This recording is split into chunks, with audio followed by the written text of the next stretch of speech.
feliz nessa noite. E eu desejo que você também esteja muito feliz.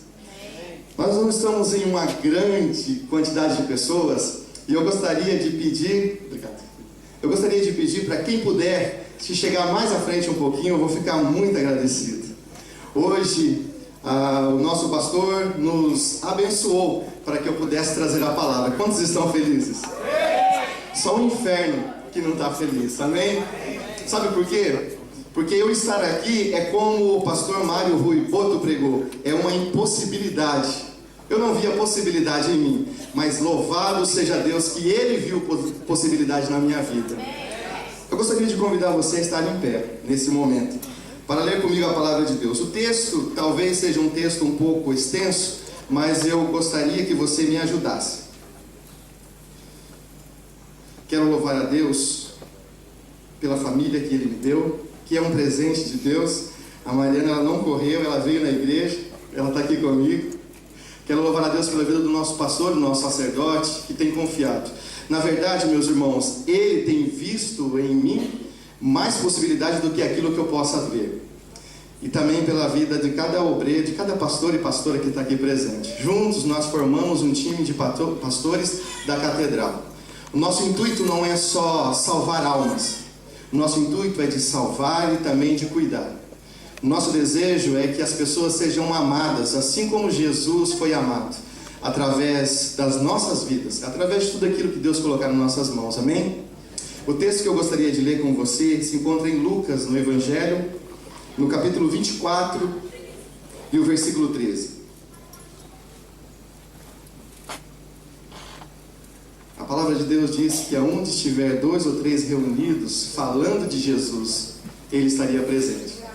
E essa é a nossa certeza, a nossa segurança de que quem está aqui é o Senhor Jesus. E o texto diz assim: E eis que no mesmo dia iam 2 deles para uma aldeia que distava de Jerusalém 60 estádios, cujo nome era Emaús, e iam falando entre si de tudo aquilo que havia sucedido. E aconteceu que, indo eles falando entre si e fazendo perguntas um ao outro, o mesmo Jesus se aproximou e ia com eles. Mas os olhos deles estavam como que fechados para que o não conhecesse. Eu gostaria que você repetisse comigo esse versículo aqui. Mas os olhos deles estavam como que fechados para que não o conhecesse. Amém. E ele lhes disse: Que palavras são essas que caminhando trocais entre vós, e por que estáis tristes?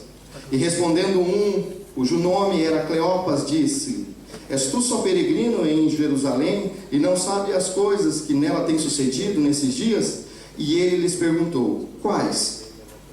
E eles lhes disseram: As que dizem respeito a Jesus, o Nazareno, que foi um profeta poderoso em obras e palavras diante de Deus e de todo o povo.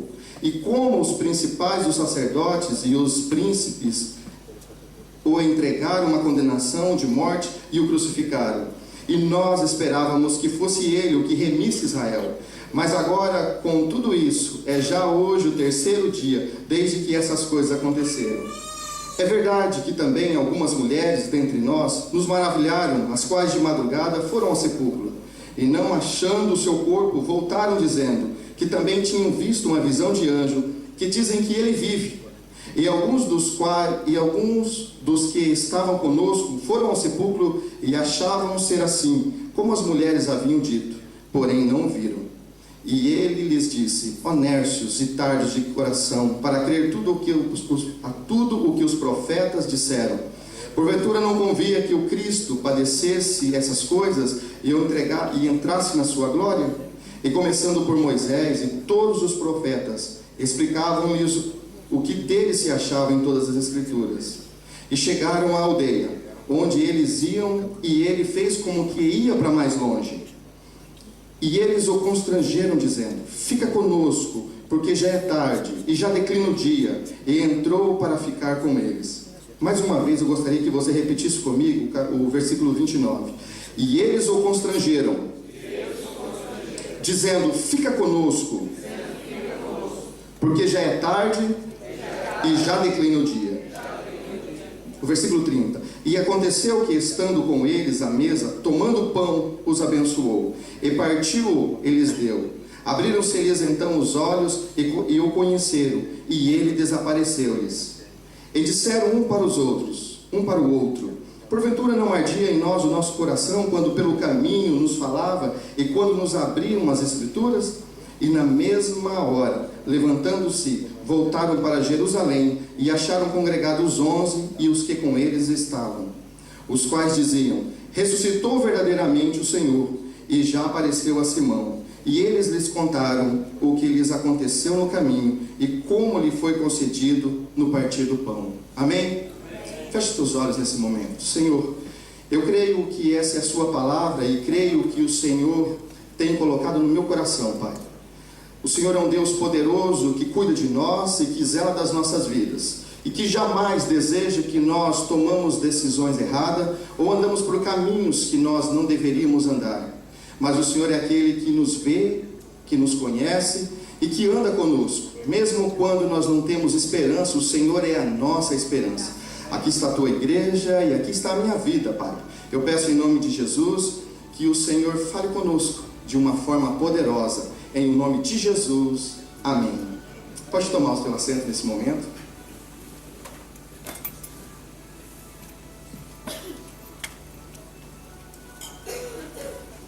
Queridos, eu gostaria de iniciar essa palavra com vocês fazendo uma pergunta. E essa pergunta diz assim: onde estamos depositando a nossa confiança? Eu acredito que muitas pessoas sofrem e muitas pessoas se entristecem porque muitas das vezes elas colocam a confiança e a expectativa delas em pessoas ou talvez em coisas que não deveriam colocar. E quando nós colocamos a nossa confiança naquilo em que nós não deveríamos colocar, nós sofremos. Mas se eu voltasse a fazer a mesma pergunta para vocês, e eu acredito que vocês responderiam assim: em Deus, em Jesus, no Senhor, nós estaríamos alinhados com Davi. Davi tem toda a autoridade para dizer que confiar no Senhor é o melhor que nós podemos fazer. No Salmo 118, no versículo 9 e no versículo 8, o salmista Davi diz assim: é melhor confiar no Senhor do que confiar nos homens. É melhor confiar no Senhor, no versículo 9, do que confiar nos príncipes. Príncipes são autoridades. E muitas das vezes, as autoridades que nós estamos debaixo dela são instituídas por Deus. Mas mesmo assim, o salmista Davi diz assim: é melhor confiar no Senhor do que confiar nos príncipes. Nesses versículos em que nós acabamos de ler, retrata a história de dois homens, de dois discípulos, que andavam com Jesus, que comiam junto com Jesus, que caminhavam com Jesus. Esses discípulos, eles acompanharam todo o ministério do Senhor. Só que chegou em um momento da vida deles em que eles tiveram que tomar uma decisão. Porque em todo o tempo que o Senhor Jesus falava com eles, eles pensavam que Jesus estava falando desse tempo, da nação de Israel. E quando eles descobriram que Jesus morreu e que a esperança deles se tinha esvaído, eles tomaram uma decisão. E a decisão de retroceder, de voltar. Esse caminho de Emaús retrata o caminho da casa deles, da vida que eles viviam antes de conhecer a Jesus. Esses discípulos, eles poderiam ter aguardado, esperado no Senhor, mas eles preferiram retroceder. Nem sempre a palavra de Deus nos dá base para que nós voltemos para trás, mas que nós avancemos. O povo de Israel foi um povo que poderia ter conquistado a terra prometida em pouco tempo, mas eles tiveram que andar 40 anos, porque tomaram decisões erradas. Eles poderiam ter avançado, mas não avançou. Mas quando é levantado Josué e Caleb, o Senhor dá uma palavra para eles. E Deus fala para eles assim: ser forte, ser corajoso e avance. Josué e Caleb fizeram o que o Senhor falou e eles conseguiram. Nós costumamos falar que para trás, nem para tomar impulso. Alguém já ouviu isso? Só que tem horas que Deus deseja que nós fiquemos parados, que nós somente aguardamos. E quando Deus nos pede para ficar parados, é porque Ele quer fazer aquilo que nós não podemos fazer, aquilo que só Ele pode fazer. Deixa eu dar um exemplo para vocês. O rei Ezequiel foi um rei muito bom. A Bíblia dá testemunho de Ezequiel que antes dele não houve um rei como ele, nem depois houve, porque ele confiou no Senhor. Ele quebrou todos os altos e tudo aquilo que era adoração, e ele serviu ao Senhor com o coração. Só que um dia ele recebeu uma carta de um rei muito mau. O rei Senaqueribe, rei da Síria, vem contra as nações, devastando e acabando com tudo. E se nós pudéssemos nos colocar no lugar de Ezequiel, nós nos sentiríamos, de Ezequias, nós nos sentiríamos muito aflitos, porque o exército dele contava com mais de 185 mil homens. Tem muitas cidades que não tem essa quantidade de pessoas. E esse exército se acampou ao redor de Jerusalém, e ele mandou uma carta afrontadora, dizendo assim, falando para o povo: não deixe que Ezequias vos engane, dizendo que o Senhor livrará vocês das nossas mãos. Nós iremos destruir vocês. Irmãos, esse rei tomou essa carta e levou no templo, e levantou e mostrou para Deus. E Deus, através do profeta, disse assim, que eles não deveriam temer, que eles não deveriam recuar. Talvez eu falando para vocês, a gente não tenha uma dimensão exata do que foi a aflição de alguém que poderia perder a cabeça, morrer, de todo o seu reinado, de toda a sua família se perder. Mas ele ficou aguardando no Senhor. Só que o profeta Isaías, ele só não trouxe uma palavra de salvação para aquele momento. Ele disse que naquele ano iria se comer do que produzia, no próximo ano, do que produziu cairá a terra e vocês vão comer também, mas no terceiro ano vocês vão plantar e vocês vão colher daquilo que vocês já plantaram. Ele deu uma palavra de ânimo. E palavra de ânimo, quando a única expectativa que tem é a morte, é algo que só para crente. Só crente pode crer em algo que não está vendo. Aliás, a Bíblia diz que fé é o firme fundamento das coisas que a gente espera, mas a prova das coisas que a gente não vê. Então, se de repente você, nessa noite, está passando por alguma tribulação, alguma prova, se você tem alguma expectativa em Deus, mas você sabe que isso é difícil para você, eu gostaria de animar você, de dizer que Deus é aquele que pode fazer na sua vida, que Deus pode fazer o que é impossível para você. Eu acredito sim que Deus pode abençoar as nossas vidas para que nós façamos aquilo que nós sabemos fazer de melhor, mas que Deus pode fazer também aquilo que nós não conseguimos fazer, e essa é a nossa confiança. Esses dois discípulos de Jesus, eles saem a caminho conversando entre si e falando assim: poxa vida, por que isso aconteceu? Por que a nossa esperança, a nossa expectativa se perdeu? E de repente, sem que eles percebessem, o Senhor Jesus começa a andar com eles. Só que eles estavam com os olhos como que vendados, eles não conseguiam enxergar que Jesus estava com eles. E eu fico pensando, o porquê, a razão de que Jesus não se deixou se manifestar, não se deixou se ver por que era Jesus que estava com eles. E eu cheguei em duas conclusões. A primeira delas é que Jesus gostaria de saber o que estava no coração deles. Porque se Jesus se manifestasse para aqueles dois homens naquele momento, eles não iam contar o que estava passando no coração deles. E tudo aquilo que o Senhor Jesus ensinou ele durante todo o ministério, eles não iam expressar para Deus o que eles estavam entendendo. Muitas vezes nós, aqui na igreja, ouvimos muita palavra. Muitas vezes, ao ler a palavra de Deus, nós entendemos algo, mas que na verdade, nós precisamos checar se realmente é isso que Deus deseja para nós. Muito mais do que nós, hoje, lendo a palavra de Deus, aqueles homens, eles andavam com Jesus. E quando Jesus falava para eles assim, que o reino dos céus é chegado, eles entendiam que Israel era chegado. É porque naquela época Israel passava por uma aflição, ele estava sob um jugo terrível, sobre Roma. Roma dominava Israel. Então quando Jesus pergunta para eles assim, quais? O que aconteceu? E eles começam a falar, de repente eles falam assim, e nós achávamos que era Jesus, aquele que nos remisse, aquele que nos tirasse dessa aflição. Eu vou explicar para vocês, talvez vocês saibam, mas remissão é como se você trocasse de dono.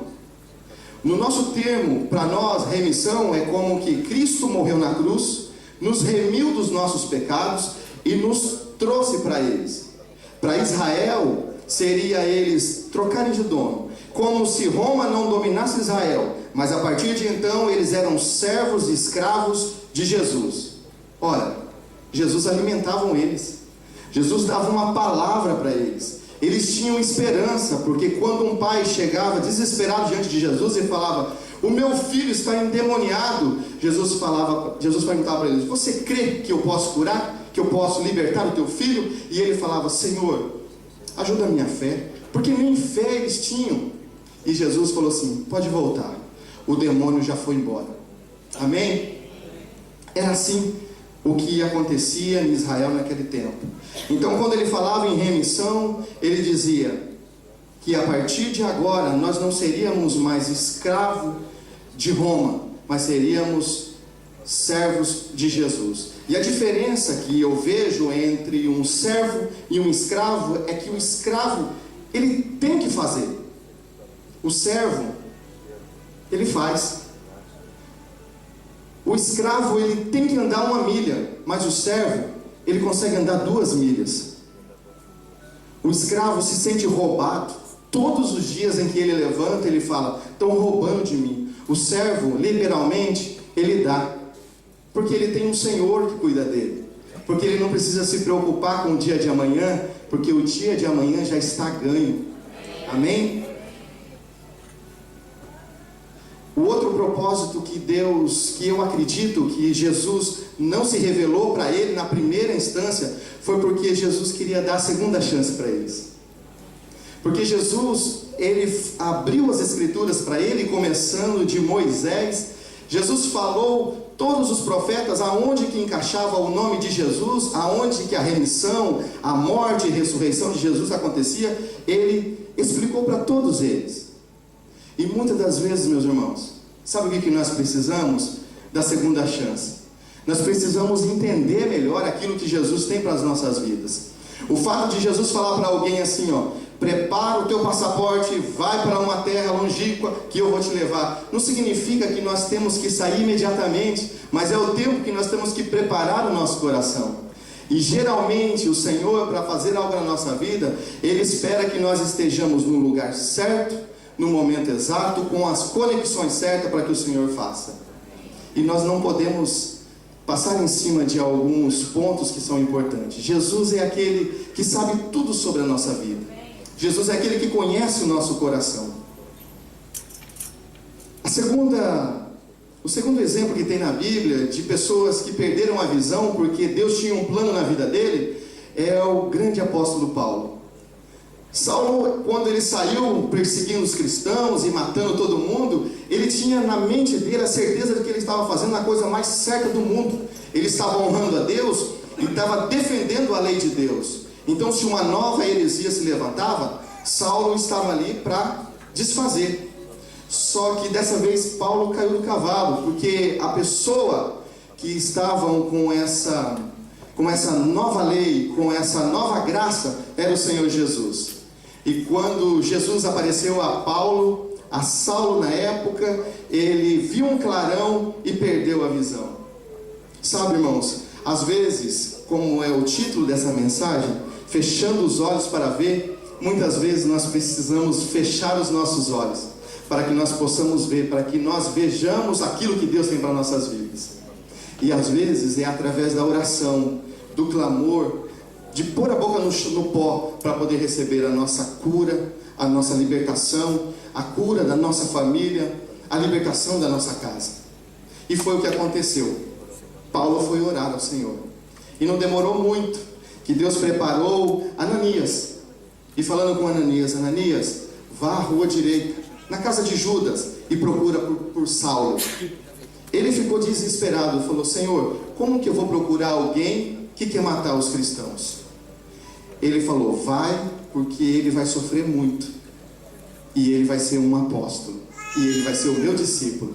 E Ananias foi. E é impressionante como Ananias, com todo aquele medo de morrer, chegou e falou: irmão Saulo, eu vim orar para você, para que você retome novamente a sua visão.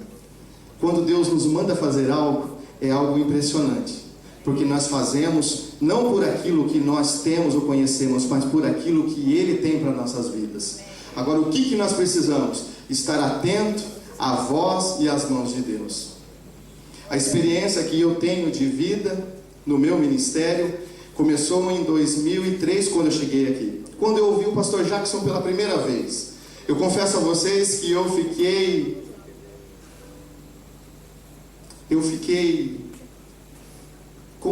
perdi o chão, porque eu ouvi uma mensagem de aproximadamente 20 minutos. Era um dia de batismo e foi dado para ele 20 minutos para ele falar. E ele falou sobre pessoas precisam de pessoas. Na verdade, naquele momento eu estava precisando da Mariana, porque ela estava no Brasil e eu estava em Birmingham. E eu falei: meu Deus do céu. Mas ele já falou logo: eu não vou falar sobre casamento e namoro. E começou a falar que pessoas precisam de pessoas. E aquela mensagem entrou como uma flecha no meu coração. E desde então eu comecei a vir aos cultos. Na época, em Oval, perto de Brixton. E Deus foi falando comigo. Na sequência, a minha esposa veio. Ela não gostou da Inglaterra. Para ela foi uma resistência muito grande, até o ano de 2007, no ano que nós tivemos que ir ao Brasil. Quando nós fomos ao Brasil, que era supostamente por 3 meses, nós ficamos 7 meses. E a partir do 4º mês, para Mariana foi o maior pesadelo da vida dela. Então, para melhorar, como nós temos uma casa, deu certo que a pessoa que morava na casa falou assim: olha, achei uma casa maior e vou mudar a sua casa. Ficamos felizes, porque pelo menos não ficávamos mais nem no meu sogro e nem no meu pai. Tínhamos uma casa.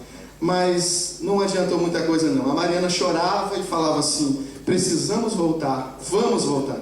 Até que o dia que o pastor Jackson falou: se prepare, porque vocês vão voltar. A alegria foi na vida dela e na minha vida. Só que na minha vida com um diferencial. Eu falei assim: Senhor, se eu voltar para Londres, eu vou virar um pastor. E se eu virar um pastor, eu vou ter que pregar. E subir lá no púlpito vai ser um desespero para mim. E subir lá no púlpito é um desespero para mim. E aí eu fui para a Irlanda. Tirei os meus vistos e vim aqui para a Inglaterra visitar a igreja. Na época a igreja era em Crystal Palace. E então eu cheguei para o pastor Jackson e falei: pastor, eu acho melhor eu ficar na Irlanda. Vim para cá, eu acho que não vai dar muito certo. E é interessante como ele falou assim: meu Deus, não, na Irlanda? Eu não tenho planos para a Irlanda. Aí eu falei: pastor, mas eu acho melhor eu ir para a Irlanda. Ele falou: então tá bom. Irmãos, esse foi o dia mais feliz que eu tive naquele ano de 2007, quando ele falou assim: então você vai voltar. Quando eu estava voltando para casa, eu ia falar para a Mariana, eu falei: ó, o pastor vai mandar a gente para a Irlanda. Ele ligou para mim e falou: filho, eu tenho uma boa notícia para você. Eu acho que vai dar certo. Nós precisamos conversar. Eu falei: Jesus, vou virar pastor mesmo. E então ele me chamou para conversar e nós conversamos novamente. Aí ele falou assim: volta para a Irlanda, pega o Natan, que tinha 1 ano e 4 meses, e vem para cá. E eu aceitei. Quando nós voltamos novamente, que viemos de vez, a Mariana, eu lembro que a gente pegou um ônibus, eu nem lembro qual era o ônibus, que nós íamos chegando em Brixton. Quando a Mariana viu o KFC de um lado, o McDonald's do outro, a Mariana começou a chorar. E ela falou assim: meu Deus, agora eu estou de vez em Londres. E eu falei: Jesus, me ajuda, Pai. Queridos, a minha caminhada foi bem rápida. No primeiro ano, o pastor chegou em mim e falou assim: você vai ser um presbítero. Eu fiquei parado, né? Na verdade, quem cala consente, né? E eu me tornei um presbítero. Pastor Jamil acompanhou tudo. desde o tempo do Brasil até no meu retorno. Em seguida, um ano depois, no próximo ano, evangelista. Me senti muito honrado. Ser evangelista foi algo para mim que mexeu muito no meu coração e na minha vida. E até hoje, ainda eu me emociono. Mas em 2010, foi o meu pastoreio. E eu chorei muito. Assim como um filho chora quando uma mãe vai dar o parto, e o filho quando nasce chora, eu chorei demais naquele dia em 2010. Mas eu confesso a vocês, que poucas vezes vocês me veem aqui no púlpito, mas eu me realizo, eu me completo, quando eu posso abraçar alguém, quando eu posso conversar com alguém, quando eu posso ter um tempo com alguém e falar sobre Jesus. E geralmente eu nunca falo sobre as minhas experiências, porque o maior medo que eu tenho é de querer colocar as minhas experiências, ou experiências que eu ouvi na internet, ou que eu ouvi de algum pastor, na vida de alguém. Porque eu tenho um receio de que você não vai se encaixar direito com aquela experiência. Então sempre que eu converso com alguém, sempre que eu discipulo, sempre que eu estou do lado de alguém, e aqui tem pessoas que me acompanham, que andam comigo, sabem, eu sempre procuro pegar o que a Bíblia diz. Porque eu sei que o que a Bíblia diz se encaixa com todos nós. E nós nunca ficamos confundidos. Amém? Glória a Jesus. Agora vocês já sabem que púlpito é algo que Deus está fazendo na minha vida. O pastor Jamil já profetizou que em 2015 a gente vai pregar bastante. Que o Senhor nos ajude. Se você está aqui hoje, é porque Deus colocou você na minha vida. E de repente seja você que vai orar por nós, para que o Senhor nos abençoe, não somente no púlpito. Porque às vezes no púlpito é muito fácil. É muito fácil você manter uma postura no púlpito. Agora no dia a dia, e na hora que ninguém está nos vendo, é esse o momento em que nós temos que ter a postura diante de Deus. Porque diante dos outros, é importante a gente ter como referência, mas diante de Deus, nós temos que estar todos os dias e todas as noites. Amém? Glória a Jesus. Queridos, o segundo ponto que eu notei nessa passagem foi algo que eu acredito que ninguém pode fazer. É deter Jesus, é segurar Jesus. Quem dentre os humanos poderia segurar Jesus? Absolutamente ninguém. Jesus é o Criador de todas as coisas. Aliás, no Evangelho de São João, no capítulo 1, versículo 1 até o 5, ele diz que em Jesus existe a vida. Então significa que se você tem Jesus no seu coração, que se Jesus habita no seu coração, você nunca vai morrer. Não tem como alguém morrer se ele tem Jesus no coração. Porque a palavra diz assim, que Jesus é a vida, e a vida é a luz dos homens. Se nós estamos vivos agora, é porque nós temos luz. A Bíblia diz que os nossos olhos é que iluminam o nosso corpo. Se nós estamos olhando, estamos vivos, é porque nós temos Jesus, temos vida, e nós podemos viver. Amém? Glória a Jesus. O que me chama a atenção é por que Jesus parou. Jesus, ele se deu a entender que ele ia mais adiante, mas ele parou, e ele entrou na casa daqueles homens, e ele ceou com aqueles homens. E o que me vem, e o que me é revelado, é que Jesus só para na casa de alguém, quando alguém tem algo para dar para Jesus. Se você tem algo para dar para Jesus, você pode ter certeza que Jesus vai receber. Mas quando a gente não tem nada para dar para Jesus, Jesus não para na nossa casa. Zaqueu foi um homem que desejou ver Jesus. E Jesus chegou debaixo da figueira e falou assim: Zaqueu, vou posar na sua casa. Zaqueu tinha uma casa. E Jesus fez uma refeição na casa de Zaqueu. Agora, irmãos, muito mais do que uma casa, muito mais do que uma refeição, o que Jesus espera de nós é um coração, e que nós sejamos arrependidos. A Bíblia diz que um coração contrito e um coração quebrantado, Deus jamais Ele vai desamparar. Então sempre que você tiver uma dificuldade, sempre que você quiser chamar a glória de Deus para perto de você, sempre que você desejar que Jesus entre na sua casa, você precisa ter um coração que seja quebrantado, que seja arrependido. E quem de nós não comete pecados? E quem de nós não precisa, não necessita de dobrar os joelhos todos os dias e pedir perdão para o Senhor e falar: Senhor, entra na minha casa, ajusta a minha casa, faz com que eu possa andar nos seus caminhos da forma em que o Senhor deseja que eu ande. Amém? Glória a Jesus.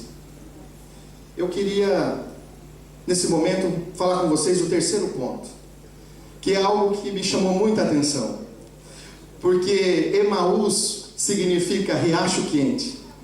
Sabe, irmãos, às vezes a gente vem de cada cidade com cada nome tão feio, e se vocês forem analisar, Israel é uma cidade, é um lugar muito quente. É como Goiânia, é como Tocantins, é um lugar muito quente. E você morar num lugar que se chama Riacho Quente, é estranho, né? Se fosse um lugar que fosse fresco, que tivesse uma brisa, seria bom. E esses homens, assim que eles entenderam que quem estavam com ele na casa era Jesus, e que de repente Jesus desapareceu, Jesus não pediu para que eles voltassem, mas a Bíblia diz que naquela mesma hora, aquela mesma hora se tratava da noite, porque eles andaram o dia todo junto com Jesus, e Jesus explicando para eles, e eles falaram: Senhor, já é tarde, fica conosco. Jesus ficou. Quando Jesus se manifestou a eles, eles entenderam que Jesus realmente estava vivo, e eles naquele mesmo instante voltaram para Jerusalém.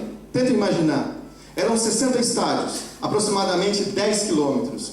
10 quilômetros com uma alegria no coração, sabendo que Jesus ressuscitou, sabendo que Jesus era a esperança deles. E agora não só uma esperança de Israel, mas uma esperança da vida eterna.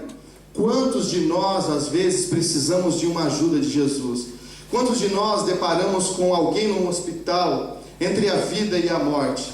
Quantos de nós temos alguma dificuldade que nós sabemos que nós não podemos transpor, mas quando nós sabemos que Jesus ressuscitou, e ressuscitou fisicamente, nos dá a esperança e a certeza de que aqui não é o último lugar, de certeza de que lá na frente nós estaremos com Jesus. E quando ele fala assim: eu vou para o Pai, mas se eu for, eu vou preparar um lugar, e aonde eu estiver, vocês vão estar também.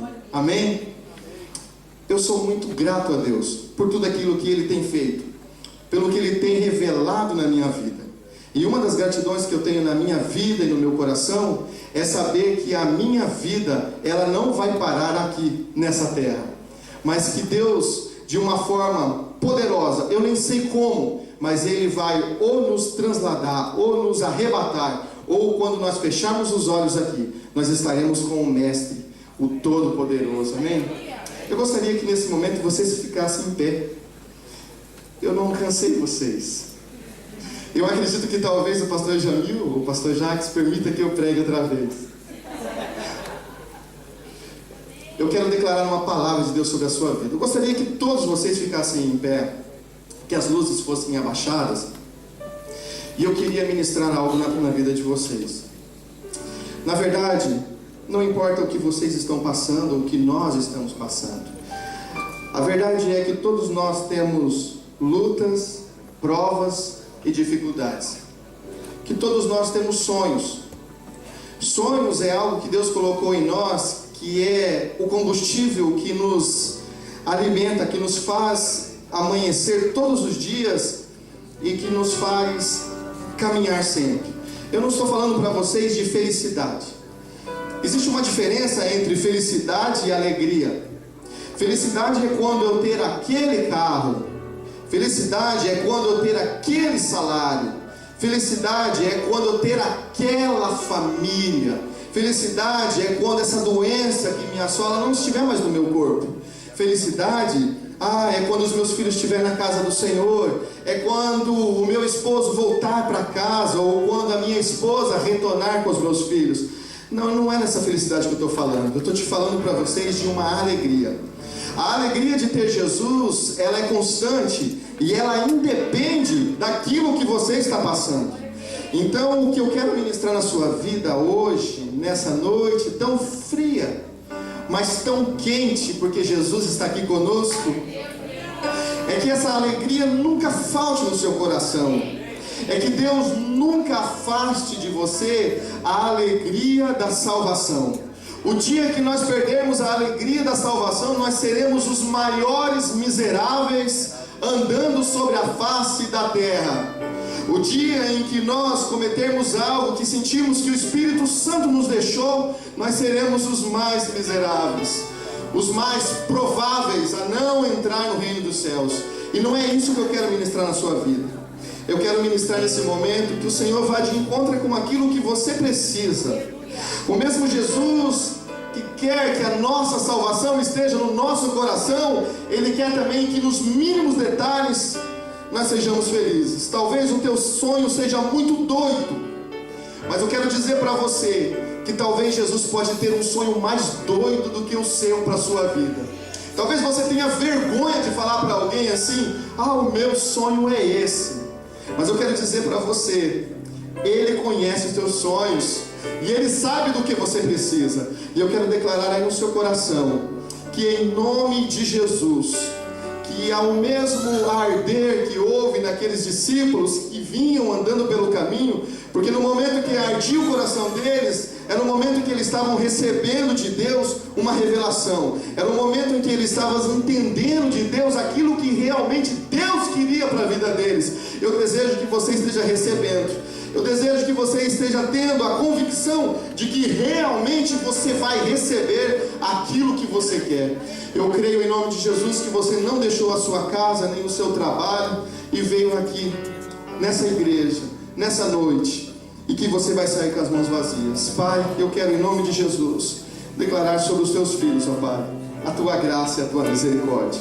Na verdade, o Senhor não precisa de homem algum, Pai amado, mas o Senhor nos dá a oportunidade de poder ser condutores, de poder ser uma conexão do Senhor na vida de alguém. E nesse momento eu quero pedir que o Senhor abençoe, Pai. Se tem aqui entre nós alguém que veio, Deus, a essa terra, a esse país, com um sonho e um objetivo, eu peço que o Senhor venha ministrar no coração dele e dela, para que ela não desista, Senhor, mas para que ela esteja firme na sua presença. Se alguém está passando um problema de enfermidade, se alguém recebeu uma notícia do médico dizendo que tem uma doença que não tem mais jeito, Pai, que seja a tua palavra a última palavra e que ela seja curada em nome de Jesus. Se alguém está passando em casa uma luta, uma dificuldade, se alguém gostaria de mudar de emprego, Pai amado, eu peço em nome de Jesus que aquilo que é impossível para nós seja possível para o Senhor, e que o Senhor conceda aquilo que está no seu coração para o nosso coração. Eu peço em nome de Jesus que cada um de vocês aplaudam ao Senhor e que vocês sejam abençoados pela presença e pela misericórdia do Senhor, em nome de Jesus. Amém. Deus abençoe cada um.